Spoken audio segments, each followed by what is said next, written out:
Good morning, everybody. Good morning. Good morning. We're going to break this meeting up. It'll be in three portions. One, what UCO does. Two, what WPRF does. I know that Eva usually attends. She'll be here. And the final section will be what the responsibility of unit owners are, what the officers are, or if you are just a unit owner, you're not an officer, but you live in the building, what your responsibilities are. So we're going to start off, we're going to follow the outline that you have. If you have a question specific to what we're talking about, ask it. If it has to deal with something else, write it down, and we'll get maybe half hour, 40 minutes, depending on how many questions we have, to ask us questions. So, UCO's mission statement is to oversee major contracts: security, transportation, roads, cable, and insurance. Why do we do that? Because in 1999, the association signed what's called the bilateral agreement, agreeing to give UCO the ability to negotiate those contracts and oversee those contracts. What do we do at the UCO office? We do investigations, we do barcodes, we do gate passes. Now, the difference between a gate pass and what's gotten here, a gate pass allows an individual just to enter Century Village. They show that with their driver's license. You can get that up to 6 months, anywhere from 1 month to 6 months. 6 months costs you $10. But they're not allowed to go to the pool, they can't go to the clubhouse, they can't go anywhere. It just gives them access to the village to come and check your apartment if you're not there, or to come and pay you a visit.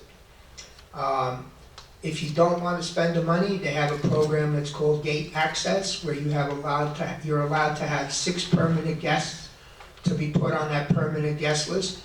And that's done through here, through the ID office. You come to the ID office, they give you a computer code, and you can go on that computer and put the 6 guests that you want on your. If you do not, you can put them in for 1 day, 5 days, 6 months, a year. But if you do not put an end date, that person will be there until we change the program. We notarize paperwork for the building. So, other than if you have a pension sometimes, or if you work for a county. Yesterday I had 2 people from Suffolk County, Long Island, and they needed to prove that they were still alive. We will notarize that paperwork for you. But we do not do transfers of property outside the state. We don't do divorce papers. We don't do legal separations. Currently, we have 4 notaries in the office. Jerry Satowski is a notary. Donald is a notary. David Boaz and myself. And soon Erica, my administrative secretary, will be available. So we went from 5 notaries to none, and now we're getting back to that 5 to do the most amount of good that we can. We also have a website. Those of you that have been around, you know that David had a blog. Well, when he became deceased and was no longer president, we had to come up with a new website for UCO. So the new website is unitedcivic.org. Go on that website. Our UCO reporter is on there. All our forms are on there. If you need a form for a rental or a sale, or if you need the form to register your delegates, it's now all available on that website. It's not interactive. You have to download it, fill it in. You still have to drop it off in the office, but it is available, so you do not have to come into the office to get that form. We do investigations for sales and rentals. The basic difference between a sale and a rental: a sale, the person gets a criminal and financial background check. If it is a rental, the only thing that we're allowed to do is a criminal background check. That's the basic difference between the 2. Now, we do have some issues lately. When COVID came, we used to give out certificates of occupancy like candy, because we didn't want people coming into the office We did have at one point someone that came into the office and gave everybody COVID, and we had to shut down. We had no investigation for 2 months, because everybody was out sick. So the only people that are allowed to drop off paperwork is an officer of your board. If you do not have an officer that's available, you can have your property manager. Good morning, Donald. Good morning, sir. Jerry. That's okay. Those are the, board member or your property manager. We will accept that. If you need a certificate of occupancy for a rental, one of the board members, if you are a renter, it's up to you 30 days before it expires to get your lease and give it to one of the officers. That gives them a couple of weeks to come into the office, have it typed up, and give it back to you. If you are not on a lease and you are not on a deed, you need permission from the board to live there. We have a form that's also available online, but it is also available in the office, where a unit owner can request occupancy for an individual. That must be signed by the unit owner, given to the board. The 2 board members have to sign it. It has to have a beginning date and an end date, has to have your corporate seal on there. You come to the office, and should we have done an investigation for that individual within the last 10 years, we will give you a certificate. If we do not have a record of that person being investigated by us, our records only go back 10 years.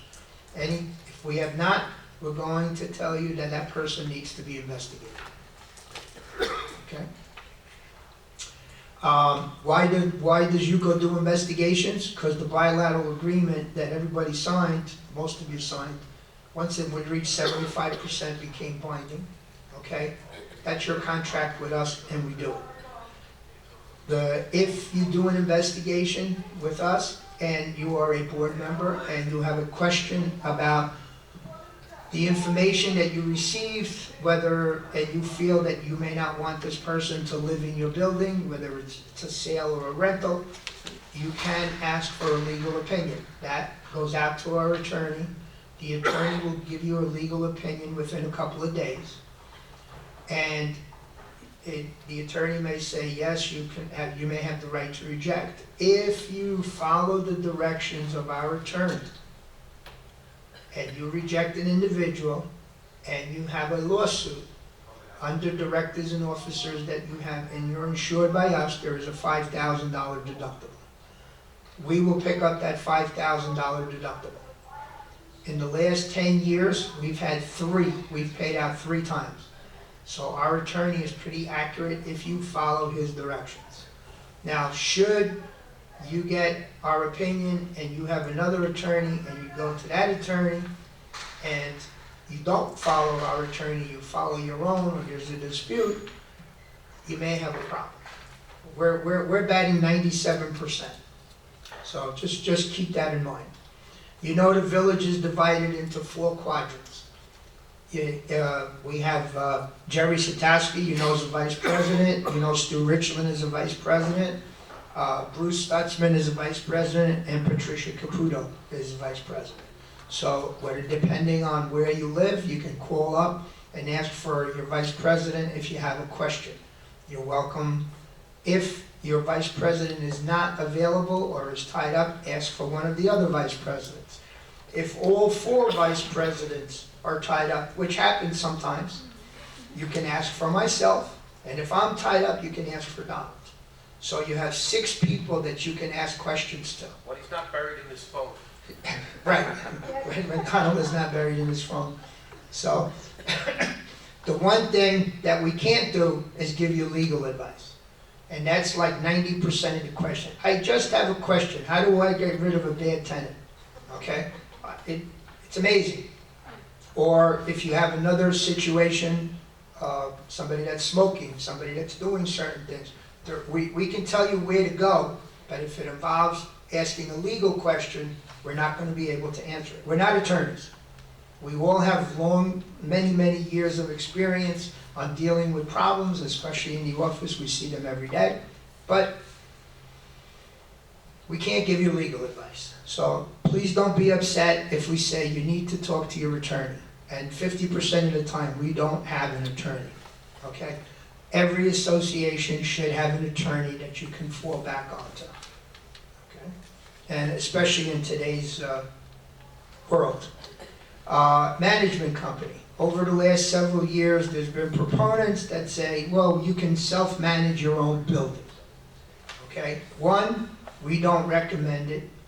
Two, you need a licensed CAM to tell you what your rules, regulations, and bylaws to comply with 718. And unless you've studied 718 24 hours a day for the last 6 months, and even then it changes. Changes are made every time, God bless you. Every time the legislature comes in, they come up with new rules, new regulations, and you have to stand by and be updated with what those rules are. Some of them we like, some of them we don't like. But your management company will tell you how to have your annual meeting. You have to 60 days before the time. First letter has to go out with a letter of intent. Second letter has to go out with ballots, proxies, announcing that that's the date that you're going to have it, and you have to fall within that timeline. Also, if you're going to be having your annual meeting, it needs to be posted on your bulletin board. But there's a timeline. You have to follow that timeline, and it is the responsibility of your property manager to do that. Vasco, could Yes. I just add something? Sure. If you want to run for the board, you must not be in arrears. You are ineligible to run. Oh, thank you. According to at least the management company that I use, Seacrest, when you submit your name for the board, to run for the board, you must be clear of all arrears. If you are in arrears, your name will not appear on the ballot sheet. What happens sometimes is, if the board so desires, after your annual meeting, you've cleared the arrears, the board can appoint people to the board as, depending on how the number of positions there are available. But again, and you have to you should let people who want to run for the board know, you can only run for the board if your account is clear and not in arrears. And the deadline for that is the 40th day before the annual meeting. So for instance, in the projects I manage, 40 days before the annual meeting, my phone gives me a little reminder. I call the accountant and I say, please confirm that the following people are current. And if I get one that's not, off the ballot, no questions asked. Even if they pay up before the annual meeting, too late, they can't be on the ballot. So there's a lot of legalities into this, and that's why you say you should have a management company to oversee. They need to help you with your annual budgets. Now, in the past, if you were a Seacrest building and Andy was there, when he gave you a proposed budget, it was pretty close. Don't accept that anymore from any of the management companies. You need to look at you actually need to do work. As a board member, you need to sit down with the proposed budget, your budget for the current year, and what you've actually spent over the last 6 months, and see how far off you are. And I'm gonna make you laugh, for 2025 and 24, when I got my proposed budget, take a guess what line was left off my budget, the very first line at the top. Seacrest budget for taking care of my building. They just eliminated, put zero. They weren't gonna get paid. Sounds stupid, right, that somebody would send that out, but we caught it, we went back to, oh, thank you, thank you for your $2,500 a month, okay? But you gotta look at it. You got to look at those numbers. So if you're a board member, be vigilant. The other thing, the board members should be talking to each other.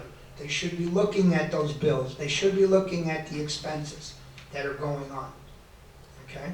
If you don't, you will have a problem. Good morning, Ms. Eva. Good morning, my apologies for That's okay. being late. That's okay, we're almost up to your part. Okay. So, annual budgets.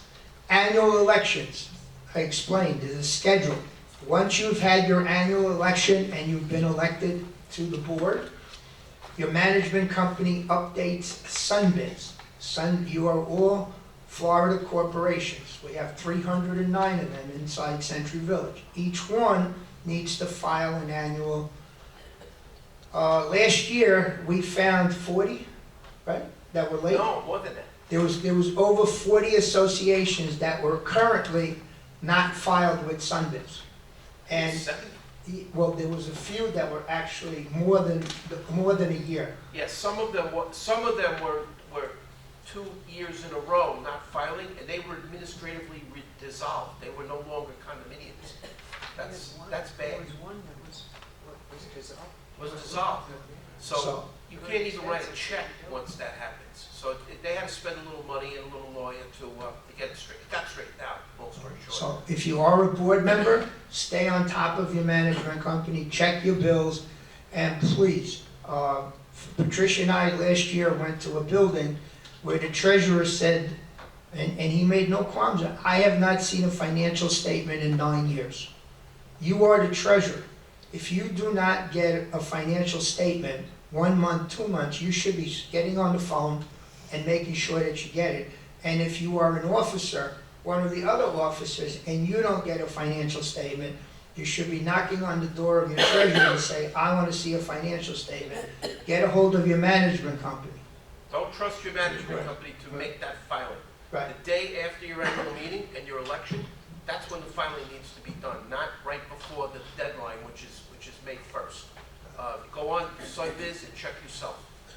Also, if you are a brand-new board member, according to Florida law, you must take a 4-hour course within 90 days of being elected. If you do not take that course after 90 days, you are off of the board. Also, you will be getting a certificate. That certificate must be given to the secretary of the board to keep on file, and every year after that, you are obligated to take a 1-hour course. The next part, there's a second form that you have to fill out, and that is to let us know who the delegates of your association are. And you can have, that's available online, you can download it. One of the biggest things that people do, they write president, vice president, secretary, treasurer, and they don't bother if you get one delegate for every 25 units that you have. So everybody, the president is automatic. But if the president is not there and you do not list an alternate delegate, when they come to delegate assembly, if you're not listed as an alternate delegate, you're not going to be able to represent your association. Okay? We have 2 ladies here that work the front desk, and when you drop that off, that's one of the things that they ask. Do you have an alternate delegate? And if you say no, that's okay. It's really up to you, but you should have an alternate delegate. Okay? Now, another thing that's been happening lately, that when you bring that in, we date stamp it. Where we put a stamp on it, we write in the date, and we initial it, who the person that took it in. Please ask for a copy of that, because people are dropping it off, and then we have other board members that say, well, we don't know who our delegates are. So just ask for a copy, get a copy, and give it to them, so that they can bring it back to their records. If you have a management company, you have an individual that's not following the rules, regulations, is behind in making his monthly payments, or if you are a renter building and your renter is not following the rules of the association, your management company, you can ask them to send a letter to the unit owner if it involves a renter. If it involves a unit owner, you have them write to the unit owner what the violations are, and in most cases, people get 14 days to respond. If it is after that first letter goes out, if the person is still in the rears, or the person nothing has been done, then you have to go to your attorney, and the letter comes from your attorney. Okay, that's the process. Why do you need an attorney? Okay, well, number one, today everybody wants to sue everybody. You need legal guidance and advice on how to proceed. You also need an attorney to update your bylaws, and your governing documents. Now, people say, well, why do we have to do that? Well, in 1999, we had UCO model documents, and since that time, many associations have made updates. They become no rental buildings. They're allowed dogs, whatever it is, or they went from non-rental to rental. They've changed their bylaws, but their governing documents still stand. If the original governing documents, the Declaration of Condominium, says that you are a rental building and you voted to be a non-rental building, guess what? You have to rent. If you're a non-pet friendly building, but there's nothing in there that says that the person can't have a 50-pound dog, person can have a 50-pound dog. So this is why you need your attorney to review those documents and to make sure that all three documents say the same thing. Very plain, very simple. At this point, I'm going to say Eva. Everybody knows Eva from WPRF. She's going to give you what WPRF does. Well, Sorry to That's broad, but good morning. We're going to talk about IDs basically because that's really where I interact with the buildings that WPRF interacts. So just again, if you don't know, WPRF IDs are on loan to everybody in good standing. They actually belong to me, but they're on loan to everybody who gets them. Good standing means that they have to be current in their WPRF fees, but it also means that they have to follow the rules if they're going to use the facilities. The primary function of the WPRF ID is to access the facilities. The secondary function, but what everybody uses it for, is to come in and out of the gates as ID versus a license. It's the board that instructs my ID office what ID to give, and that's what the COA is for. Okay, so I know we've got people that walk in, they don't understand the processes, and you know, they want to argue with us. It's not the way it works. That's what the COA is.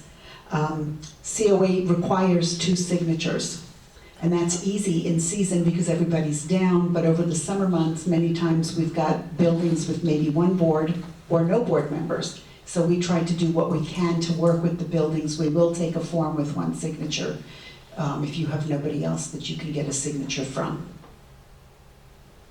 I also want to discuss the fact, in case anybody asks you, any of your residents ask you, there are people that live here that never use the facilities. I mean, right now we've got about 14,000 people.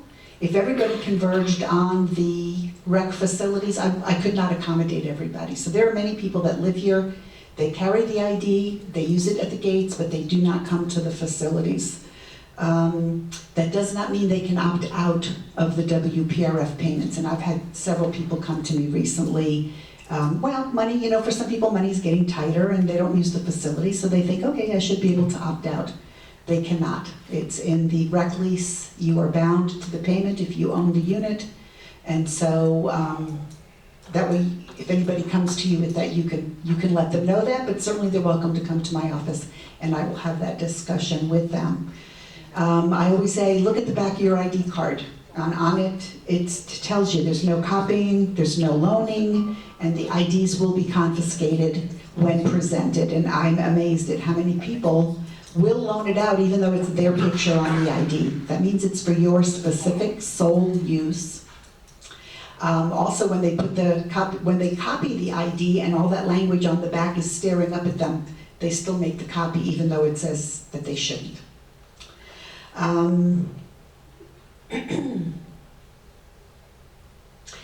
Also, outstanding IDs can interfere with the issuance of new IDs. This is big with renters. So the owner has to surrender their ID in order for the renters to get their IDs. Okay, so that's important. So if you've got renters and you know that they're going to be exiting, that you would even remind them that make sure you turn in your IDs to the ID office, because you know then we have a problem with the next renter coming in. Also wanted to just mention the fact personal aides and paid caretakers, we have IDs for that. We have an ID for a personal aide. Personal aide can be a family member, a friend, okay? So there is an ID for that. There is no charge, so a lot of people want to try to avoid getting the ID because they think there's a charge. There is no charge for that. It's good for 3 months. It will have the personal aids photo on it. All right, and then there are a list of rules as to, they can't just come along and use the facility with their charge, but the ID provides them with that paperwork, they have to sign, they get a copy so they know what they can and cannot do along with the person that they are taking care of. A paid caretaker, the company they work for should vet them, but they have to have their ID tag on them at all times. And so just so you know, because you have people that show up and say, oh, I'm going to be taking care of this person. But you can send them for that ID. And if they want to live with them, well, that's, huh? If they want to live. If they want to live with them, take up residence in the unit. That's going to be up to you, the board, if you want to vet them. So anyway,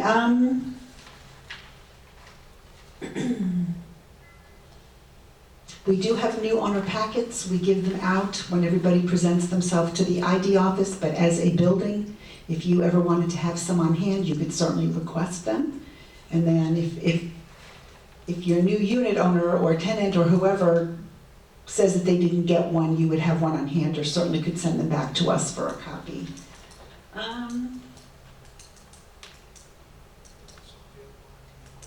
And they're also available at the UCO office. Thank you. Sorry. All right, and the only ID, just so you're aware, the only ID that does not have an expiration date on it is an owner ID. Everything else has an expiration date on it, okay? And that, I think, wraps it up for me. I hope I'm not leaving anything out, and does anybody have any I have questions? one question, Eva. On the tenants, we have a situation where the owner is like a nomad right now in a camper somewhere, and how long, the tenant can get a temporary ID until the owner returns theirs, is that correct? Yes, a lot of times the paperwork hasn't gotten to our office, so as not to inconvenience the new person sitting there, whether it's a new owner, whether it's a renter, occupant ID they're looking for, we will give a temporary. We will give it for up to 2 weeks, and I will do that twice. Okay. We try to work with people while they wait for, like you said, the landlord, and I hear that a lot. So you've got your landlords, but they're somewhere on the other side of the planet. Yeah. And they're not good about making sure that the new lease is ready, so, Well, they have a realtor and the lease was ready, but she never turned in her ID. So now we don't know how to get a hold of her. I mean, we're trying to text her and stuff, but anyway, I just wondered, they can get a temporary, so. they can get a temporary, but that's only gonna be good for up to 4 weeks. Right. So I guess you need to keep in touch with me, and if I need to make an exception, I do that on a one-on-one basis based on what the facts are. Okay, I'm hopeful we'll. Okay, good, all right.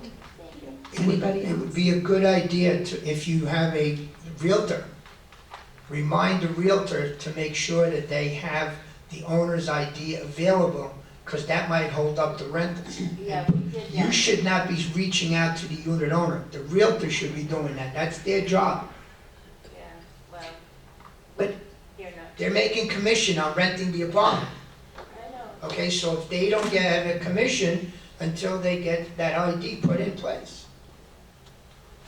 Right? Yes, but all owners that are approved to rent need to surrender their ID immediately to the ID office. We have files, we file it away. So, and I know that's difficult if they rent, then they want to use the unit for a few months, and then they're going to rent again, but they forget to turn that ID in. But it really is imperative. I can't have, it's just that many more people that would use the facilities, so we definitely need to get those IDs in for the renters, and that puts them in the middle. We have quite a few situations, and I feel badly for them, but we have to follow the rules. I'd like to address something about rentals. And I mentioned this at the Delegate Assembly the other week. There are people, and the story is somebody met me and said, I got this great deal here. I'm renting a room at $120 a day. And this is a true story. and it's one of the buildings here. And I said, it's great, but it's illegal. You cannot, we are not a bed and breakfast here. And you cannot rent an apartment, a condo, on a daily basis. It is totally wrong, totally illegal. Also, with regard to rentals, I've been asked, what's the policy of renting? Can you go tell me the policy? And I said, no. Rental policies are determined by the board. Some associations have no rentals. Some associations have rentals. Some associations have once-in-a-lifetime rentals. UCO does not tell any board you must rent, how long you must rent, etc. And once again, I cannot emphasize the fact we are not a bed and breakfast, and it's illegal to rent an apartment on a daily basis. Yes, sir, go ahead.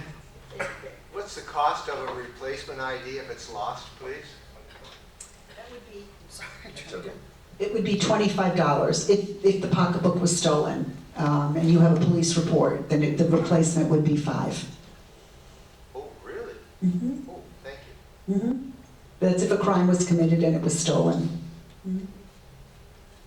Don't lose your ID. Or if it's old and worn. If it's old and worn, come on in. We will definitely replace it. A lot of people don't want to come in. They hold on to it because they want that younger picture that's on there. And when they come in, we're going to make them take a new picture so they look like who they are walking around the facilities. So they don't appreciate that. So I've seen some condition on some of these IDs that they're taping them to keep them together. But they want that older picture, younger, I should say younger picture. I've seen where the ID is actually broken in half and they scotch tape the two halves together. Yeah, but yeah, for something like that, there's no charge. No they're so charge. dated that you can't even see them anymore. Right, You know, they're so old. They don't Right. even have a hologram on it. That's how old it is. Right. Well, that's true. I've started to say to the staff, if you come across that, confiscate it. If you have to walk them down to the ID office, get them there so we can replace the card. Yeah. okay. Any other questions for that part? There is one other part. Do we have any officers here? Anybody that's an officer of the building? Okay. So WPRF also has what's called the Asset Recovery Program that was put in place some time ago. If you have a unit owner that is in the rears more than 90 days, and you should be contacting Eva. I just had one yesterday I sent to you, over a year. And they owe you money for over a year too. Okay. If they owe WPRF money, they owe the association money, and there's no mortgage or reverse mortgage on the property, there's a program in place that you partner with WPRF and they will do the foreclosure for you. Do not wait 6 months. I had a lady yesterday, it's over a year that they're owed money. And from what she told me, between WPRF and the building, they owe about $8,000. Okay? So that means that the board was not doing their job. If you see somebody more than 90 days late, that letter should be going out first from your management company. The next letter comes from your attorney. If there's no response, you call Eva. Eva will follow up and find out if WPRF is owed money, and if they are, they have a program in place to help you out. The last true story, I did a foreclosure in a building. It took me 7 years, cost me $10,000, and we lost about $7,000 that couldn't collect. The last one that we used the asset recovery, I got every penny that was due, and it took 15 months. Sure, go ahead. Sure. Okay. So what Fausto said, yes, no mortgage.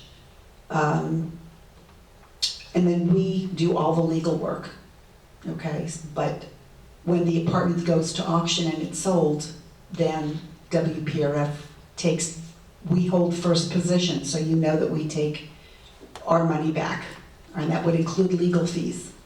Sometimes, as in Fausto's case, that was lucky that they got everything back. Sometimes there's not enough money, all right?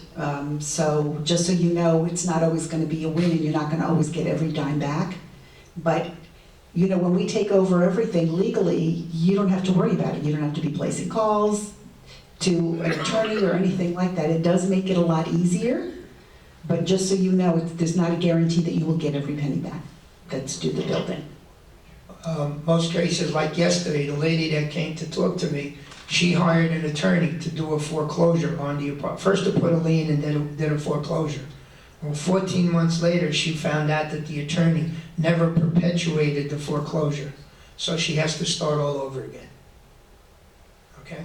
So you need the attorney to follow up on it. And if you, in many cases, if you have a change of board and the old board doesn't tell the new board what they're in, they don't communicate with each other, you're at a loss. And this is try to prevent you from being at a loss. So be proactive, talk to your board members, okay? The next number that's on there, yes, Maureen? Oh, I'm sorry to interrupt. No, okay. We got, as a board member, are we allowed to go and ask, say, so-and-so, can we check to see if they're in arrears with their payments, WPRF? Absolutely. It has to be a board member. Yes. And yes, there's certain information, there's a Privacy Act in place, so I can tell you they're delinquent with us. I can't divulge an amount, but that doesn't really matter to what choices you're going to be making. I had a gentleman that came in just this week, and I mean, the balance to the building was over $4,000, but they only owed us less than $500. And I thought, well, this is odd. But in looking at it, WPRF had the northern address. They were only sending everything to the unit address. So their letters were not reaching the owners, ours were, and we were seeing the money come in. So he didn't know how to go out onto the property appraiser's website, so I pulled the deed, which is a matter of public record. And on that deed, there was the northern address. So they didn't even have that in their files at the building. So I did provide that to him, and I really think that the problem will resolve itself once they start getting the demand letters, and that they may not have to go, hire us, but we really owed nothing. So anyway, but it's always different. You have to look at everything individually, and we are accountable. It's Monica Wells, who is our senior financial officer for WPRF, and you can get a hold of her at any time. And it's not going to be a $150 charge for the phone call when you reach her, kind of thing, right? So, okay. Now, also, if you have Seacrest as your management company, there's a program they have called Vantica. As a board member, you could go onto that program, you could check to see who is and who is not in arrears in your building. It lists it very clearly as to, if current and arrears and how much in arrears they are. That would only be for Seacrest, not for. Or just for Seacrest. But again, see if Seacrest is your management company and they're sending their maintenance to Seacrest, their program, the Vantica program, as a board member, you can go on and check to see who is not in arrears and who is in arrears. One of the issues that we've come across in the office is where the management, your building is not being paid, and WPRF is being paid. So that has happened many times where I've reached out and Monica says, no, they're current with us, but they owe the building all kinds of money. Yeah, we're in that situation right now. So that's where you need an attorney. You have no choice. You can't take advantage of this program. You got to stay on top of it. And the first thing we ask, is there a mortgage? Yeah. That's the most important piece of information. Is there a mortgage? Because we will not move forward when there's a bank involved. The next number that you have on is a Seacrest number. We got this number a little over a year ago from the president of Seacrest. If you call and you want specific information and no one is returning your phone calls or no one is, this number that he gave us is supposed to have somebody there, that 888-828-6464 number. There's supposed to be somebody to answer that phone when you call during normal hours, or somebody will get back to you in the next morning. If for some reason you call that number and do not get a response within 24 hours, please send an email to Donald what your problem was, who you were trying to get, and so we're keeping track if they don't respond. Okay? And we will follow up for you. he will get in touch with either your property manager or someone there to return your phone call. All right, the next part, now I've told you what WPRF does and what UCO does. The next part, when I started this 2 years ago, was 4 inches. As you can see now, it's 3/4 of a page, okay? So you need to have a board of directors. You need to hold annual meetings. In the past, we found where we've had no annual, it's the same board for the last 3 years, 4 years, 5 years, nobody wants to be on the board. You still need to do an update. You still need to file on Sundays, you still need to come in and give us who your delegates are, even if they are the same. You now have to hold 4 meetings a year. 2 are very simple. One is your budget meeting, and one is your annual election, so you need to have 2 more. Now, I've been asked, does it matter, can we have 4 in a row, 4 months in a row? I mean, that doesn't make any sense, but the statute doesn't say that you can't have 4 meetings once a month, or 1 meeting a month for 4 months consecutive. It just says you need to have 4 meetings. But common sense would say that 1 would be your election, and 1 would be your budget meeting. Maintain your building. Have somebody walk around. Those of you that were Seacrest buildings years ago, 25 years ago, your management company walked around you once a month. Then it was every quarter. Now it's every 6 months, and now sometimes they come around once a year, okay? You have to be vigilant. Your board has to be walking around. If you have somebody that's a unit owner but is not a board member and is a nice person, say, look, walk around the building, let us know if you find something that, you know, you think we should look into. Make unit owners proactive. Work with your management company, use them to send letters, call them up, ask for information. We get a lot of issues where people say, well, I need a painter, or I need a contractor to do this, and they call UCO. We don't mind answering that call, but the first person would be your management company, because they can refer to 2 or 3 vendors that they use on a regular basis, and it would make your job a lot easier. And no, UCO does not have a preferred vendor book. We used to years ago, we had to do away with it for obvious reasons, okay? Proper paperwork for sales and rentals must be presented to UCO Investigations by a board member, not a realtor, not a buyer, not a renter, okay? So many. All board members need, Jerry touched on it. You're now under House Bill 913, which we're gonna discuss a little bit. Everybody needs to have a 4-hour certification class within 90 days of being elected to the board. Once you do your 4 hours and you stay on the board, there is a 1-hour update, and it usually involves the legal aspect of any changes that have happened the year before.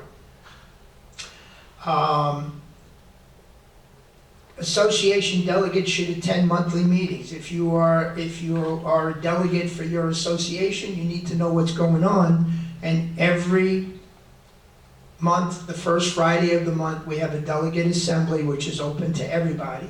You can come in and you can get a lot of information. What's going on? For example, this March 6th, we will be holding our elections. There's only going to be we'll be voting for only 2 vice presidents. 3 people are running. But we're also going to be having a pill drop. Unfortunately, I'm sorry, I forgot to bring the flyers that we put together, but they'll be in the lobby here, I believe, from 9 to 12 or 8 to 12. If you have pills, don't throw them in the toilet, don't throw them in the garbage. We do this twice a year. And in April, I believe the date is Friday, April 3rd, the first Friday, we will be doing another shredding event. So if you have documents and things, it's at no charge to the association. We pick up the cost. They come in the parking lot here, you put them in a dumpster, they shred them right away, and all documents, every piece of paper is shredded before this company leaves WPRF property. and we're given a certificate that every document has been shredded. So you don't have to worry about somebody going through legal documents or going through your personal information. That's very helpful, by the way. It having is. that. It is. And we try to do that twice a year also. You know, we try to stay on top of it. One of the things that we were just discussing, unit owners, somebody said we didn't know who the unit owner was. A list of your board members should all have a list of who the current owners are of your building. If you don't know how to get it, contact your management company, because they will have the most up-to-date. In most cases, I'll leave that, okay? Corporate seal. Corporate seal should not leave Century Village. You need that corporate seal for approval of a sale, for a rental. You also need it for if you have someone that is requesting occupancy. You need that seal there in order to, so a board member must have it. I call it the papal seal. People say, well, without this, I'm in charge. They bring it to Canada, they bring it to California, they bring it to New York. State statute requires that that seal is not more than 40 miles from Century Village. If for some reason you're in a building where one of the officers has removed that seal, you can go on Amazon and buy one for $20. If you don't know how to do it, contact Donald, he'll be happy to help you do it. But you should have a seal.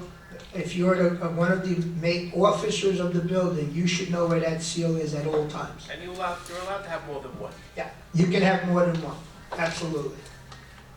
We just had someone last couple of days that came in, that the president of the building walks around with the seal in her pocketbook. Oh, my God. And she's driving the rest of the board members because evidently she works, and she was in the office yesterday. They were trying to get a certificate of occupancy for someone, but they needed the seal for the form. We also had a president that was angry that he was voted out Yeah. off the board, and he flung the seal into the lake. So One day we'll drain the lake, maybe we'll we'll find find it. But the seal, if you are an officer, if you're the president of the building, you should know where that seal is at all times. Okay. If you have a new owner or a new renter, please inform them of the UCO Reporter, inform them of the TV channels that we have, 590, 591, 592, and the community website. If you've never gone to the community website, Joanne makes sure that that gets updated almost daily. Anything that we get from WPRF, it goes up on the TV channels, it goes up on our website. Any of the events that we're having are listed on the website. Recently, we had a blood drive, we had a pickleball tournament. They came, they gave us a flyer, and within 25, 30 minutes, it was up on the TV channels. So if you've never gone on those 590, 591, and 592, most of our meetings are on there, delegate assembly on there. This meeting that we're recording right now will be on there tomorrow, right? Or more or less, either Saturday or by Sunday, it'll be available. Notify board members should explain to a unit owner what a common element of the building is. Catwalk is a common element. If you have a patio, it's a common element of the building. Staircase, common element. The patio is a limited common element. It is owned by the association, but the unit owner has strict use of that. But it does belong to the building. If you have 25 units or more, you need to have a website. The date for that was January 31st. I recommend that everybody have a website. It makes it very simple. You put all your documents, all your information on there, and any one of your unit owners can have access to it. It's a great deal. Everybody that has done it, I think right now we have about 60 associations that have a website. And everybody that has it is very, very happy. Because when a realtor comes knocking on your door and says, I need your bylaws, I need this, I need that, you refer them to the website, and they can go on down there and they can download their own, whatever information they require. Instead of you having to give it to the unit owner, to give it to the realtor and make copies. You need to have a census. Every building should be taking a census every 2 years. The reason for that is that years ago, you had to do this, and you had to report it to the state. You sent them all the forms, and you had to give them, I don't know, $60 or $80. They did away with that, but it's still your responsibility to know how old the people are in your building. Why am I bringing this to your attention? Because we had an association that rejected someone because of age. And there was a lawsuit. And the first question the lawyer asked is, where is your census report? To show how old your people are. And they said, what census? So you know how well that lawsuit went. Automatic. All right, the next part is House Bill 913. If you are an officer, you should read it, download it, make yourself aware of it. If you don't have a hard copy of it, go on the computer, and it covers a lot of items. Covers structural integrity, reserve study, investments, temporary pause of reserves, pooling reserves, conflict of interest, local building official reporting, meetings and video conferencing. If you want to have a meeting of your board members or of your unit owners, you can put it on video. If we have a conference room, you can use your property manager to make an appointment, and it's usually after working hours, around between 2 and 3 o'clock. You can come in, you can have your meeting, whatever the meeting is for, annual meeting. We will record it for you, should you choose to have it recorded. But once you do, every other meeting has to be recorded, and you must maintain those records. We will record it, we'll have you sign that you received a USB drive, we'll hand it to you. We do not keep a copy of that. All we keep is the form that says that we did the meeting for you and we gave you the USB drive. Financial reports are due 180 days after close of fiscal year. So if you have a website, you put that on there. It's your obligation to give every single, if you are a unit owner, you're entitled to find out the finances of your building, of what shape it's in. So these are just some of the items that are covered. Electrical voting, email voting, hurricane protect, DBPR. This is all covered in House Bill 913. It's very important that you know this inside and out, if you are a board member. And if you're not a board member, you're a unit owner, you should make yourself available of that also. I think I'm done. Do you guys have any questions for us? I'd like to add something to what Fausto just said. Transparency. One of the most important things as a board member is to be transparent, especially when it comes to finances and especially when it comes to reserves. I know of some associations that have no reserves at all. And when things have to be done, the owners are assessed. And I've had people come into the office. I have not seen a treasurer's report in 3 years, 5 years.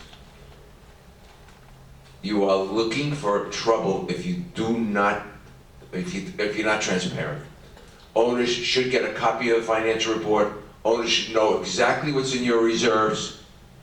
Owners should not have to be taken by surprise down the road. They're going to be hit with a $10,000 assessment. So it's very important that that word transparency comes across with your board and with your owners. That's it. Questions for us, ladies, gentlemen? I have a question. Yes. The dog situation happening in our theater, in our dances, in our clubhouses, the dogs are being brought in on a leash, and they're taking up a seat next to them, that, you know, that. Got a lot of complaints from people and my ushers about this. Where do we stand with this? Okay, well, I contacted legal. You know, it becomes tough because we look at the situation and we think, this is not a service animal. But if they say that it is, we have to take them at their word. Even if we're 100% certain that it's not, we have to take them at their word. And they can contact the ADA, and the ADA can come down on us, and then they will tell us what to do. We lose any kind of control. So we walk very carefully in this situation. The animal has to be under the owner's control at all times. So I spoke specifically about the situation in the theater. The dog can either be in her lap or on the floor, okay? And if she wants them in a seat, she has to actually buy a seat. She has to buy another ticket to place the dog there, and then it has to be on a towel or a pillow. It cannot actually make contact with the fabric of the seat in case anybody else sits there and they have allergies. All right, so we have that situation going on. I know that this person also brings the dog into the party room for the dances. It is under control because it's in a stroller, even though she's on the dance floor dancing. All right, and again, in our minds we say, well, how can the dog service her or do what it needs to do if she's on the dance floor and it's at the table? Again, she's got it under control, and so she says it's a service animal. All right, so it just so happened that for a show in the past week, she was at the clubhouse, a woman came in with her dog. So now the two dogs are in the clubhouse in the lobby while the show is going on, and the two dogs start barking at one another. Now I can tell them they have to leave. All right, but that's only if the animals are out of control, are becoming a nuisance. And well, I do that too, we suspend them. That happens from time to time. Oh, it absolutely does. So, you know, What if the dog starts barking during the show? You know, it immediately has to be removed. They do not get to stay if they're making a mess, if the dog is jumping on people, if the dog is barking. If the dog is not well behaved, we have the right, you as the ushers say you have to leave, it's a disruption, you know, and they can get the dog under control and get the dog to quiet down. And this is what we're dealing with. I thought that most service dogs, okay, they're working with the owner, correct? So many times, these dogs now, they walk in, everybody's petting on the dog. Well, that's, Just like they're a regular pet walker. You know what I'm saying? I Yes, thought that it I was, do. there's certain people in here that have working dogs. yes, You so, don't go near them, you don't touch them. right, you don't- seeing eye dog. And they will ask you, please, you know, you Yeah. cannot pet them when they're in service. And this is again what calls into question, and people make a quick judgment in their heads. If she's allowing everybody to pet the dog, this is not really a service animal. She says it is, we have to take her at her word. We cannot challenge her. So that's where we're at. But I plan on sitting down and having a conversation and saying, you know, there are things that are really upsetting people. I'm dealing with a lot of questions and a lot of resentment. So I'm going to ask you, nobody should be touching the dog. One show, a couple weeks ago, we had 4 dogs that entered with their owners. That we see these people all the time, and they never had a dog. This particular, another, Well, now they do. right? And all of a sudden, we were all kind of questioning, is that your dog? Is that your dog? Oh, yes, yes. Now, the next time, 3 times she comes back in, no dog.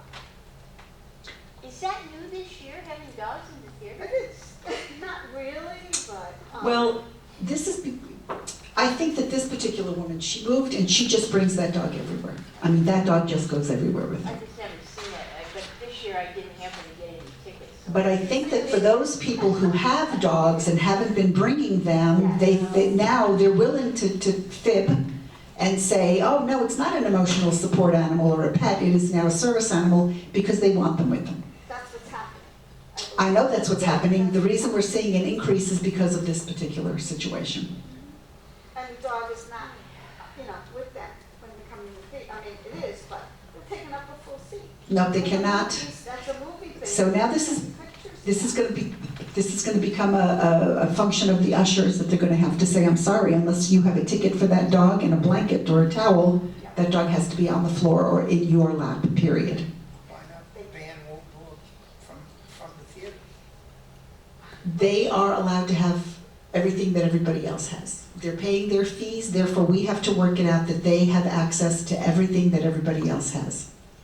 And if they ask for an accommodation, we have to work on it to give them the accommodation. Right, plus if you had someone with a seeing eye dog. Right.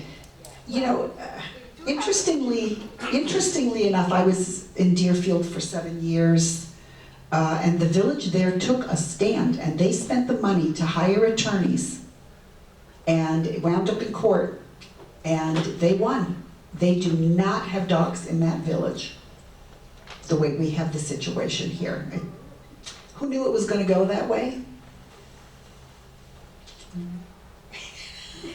Fausto knew. So, yeah, it's, I remember the time when there was no dogs. I do too, and I live too. Yeah.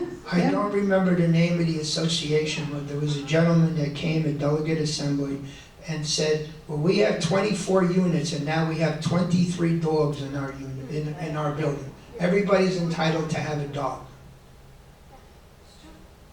Yeah, we have a pet-friendly building, but for the most part, people obey the rules, but now we've got somebody who has a unwarranted guest there with a 40-pound dog, and we're dealing with that legally, but it's also the same person who owes money but is paying WPRF, so yeah, we've got that situation too. I told you, go to the attorney. Oh, we're in Yeah. foreclosure process at this point. Okay, all right. Yeah. Anything else for us? Well, good, nice short meeting today. Thank you. All right, everybody, thank you. Don't forget the shredding event, pill drop event. We do have flyers at the UCO office if you want to stop by to put them up on your bulletin board. I apologize for not bringing them down today.